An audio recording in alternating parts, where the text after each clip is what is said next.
Na nossa história de hoje tem três personagens principais, que é um pai, uma mãe e um filho. E para entender um pouco mais essa história, vamos começar pelo filho. Filho esse que até os dias atuais é o principal suspeito do assassinato dos pais. Esse duplo assassinato aconteceu lá em 1965 em Washington e coincidentemente esse filho tem uma certa ligação com o assassinato do presidente Kennedy. E o homem no centro dessa história se chama Charles Frederick Rogers. E ele nasceu no dia 30 de dezembro de 1921 em Washington, Texas, Estados Unidos. E por que desconfiam que Charles tem uma certa ligação com o assassinato do Kennedy? Alguns pesquisadores acreditam piamente que Charles tem ligação direta ali com a conspiração para a morte do Kennedy, que aconteceu no ano de 1963. Charles, também conhecido como Chuck, era descrito como um homem bastante excêntrico,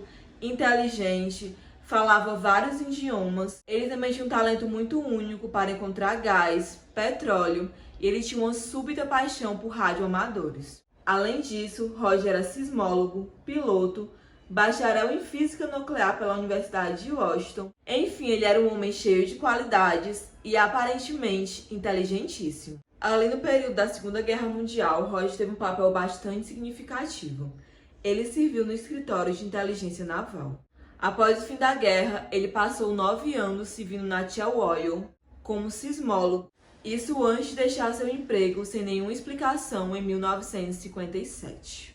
Gente, para quem não sabe, sismólogos são aquelas pessoas que estudam terremotos, as suas causas, efeitos e a propagação das ondas do terremoto ali quando ele acontece. Vocês lembram que lá atrás eu falei para vocês que historiadores acreditavam que Charles Rogers estava diretamente ligado ali à conspiração da morte do presidente Kennedy. E o motivo é que ele era um amigo muito próximo do David Ferrie, que foi um homem que, diferente de Charles, que teve só uma suspeita, ele foi realmente apontado pela conspiração da morte do presidente Kennedy. Mas como o foco dos personagens principais da nossa história é o Roger e os pais dele, podemos deixar a história do presidente Kennedy e do David Ferrie para outro vídeo, é só comentarem aqui embaixo. Voltando para Charles Rogers, ele era um homem bastante reservado e morou com os pais até os 40 anos de idade. E uma coisa muito peculiar nessa história, que a maioria dos vizinhos não sabiam sequer da existência de Rogers.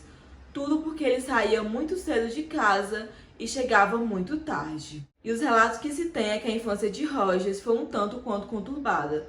Tudo porque seu pai fazia jogos de azar, se metia em fraudes e deixava a família ali em apuros. Além disso, se tem relatos de que Charles passava a maior parte do tempo preso em seu quarto e costumava se comunicar com os pais por papéis colocados debaixo da porta. Já na vida adulta, os relatos são outros, era que seu pai abusava dele psicologicamente e tirava todo o dinheiro que ele ganhava. Até que no dia 23 de junho de 1965, em Washington, Texas, a vida de um casal mudaria drasticamente. Fred e Edna Rogers, que tinham 81 e 72 anos, não atendiam o telefone que há 3 dias tocava, com seu sobrinho muito preocupado com eles. Com isso, Marvin, o sobrinho, ficou cada vez mais preocupado, então ele tomou a decisão de sair da sua casa e ir até a residência do casal Rogers. Ao chegar na residência, ele se depara com a casa totalmente trancada, sem iluminação, as cortinas também estavam fechadas. Ele não tinha, de certa forma, como checar se os tios estavam bem,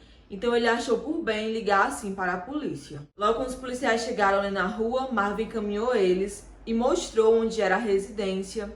E assim como Marvin, os policiais também bateram na porta, mas não tiveram resposta. Então os policiais decidiram arrombar a porta com um chute e ao adentrarem na residência, eles não encontraram nada fora do normal. O casal não estava ali e nem o filho Charles, mas a residência estava toda ok, não tinha nada fora do lugar e nenhuma evidência que um crime teria acontecido ali. Porém, quando os policiais foram adentrando ainda mais a casa, eles notaram uma certa desordem. Mas o Marvin fez questão de frisar que isso não era preocupante, que eles tinham o costume de deixar a casa um pouco meio bagunçada, revirada, e não era nada fora do comum aquilo. Porém, ao chegarem na cozinha, eles notaram um ambiente totalmente fétido, onde tinham pratos de comida servidos em cima da mesa, totalmente mofados, e um odor muito forte que vinha da geladeira. Naturalmente, eles abriram a geladeira e, ao abrirem, eles encontraram algo que pensaram ser carne de porco. Porém, não era carne de nenhum animal abatido, e sim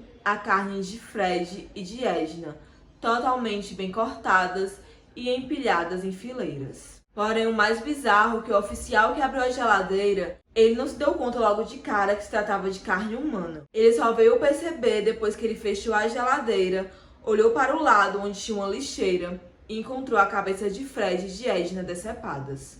Posteriormente, o relatório de investigação apontou que Edna foi morta com um tiro na cabeça e Fred foi morto a marteladas. Também apontou que quando o casal morreu, seus corpos foram levados para o banheiro, onde foram cortados em pedaços. O sangue foi drenado e seus pedaços foram mantidos na geladeira. A pessoa que assassinou os idosos deve ter passado muito tempo, porque o desmembramento foi feito com profissionalismo e cuidado. A partir de então, as autoridades começaram a procurar alguém que tinha um vasto conhecimento em anatomia.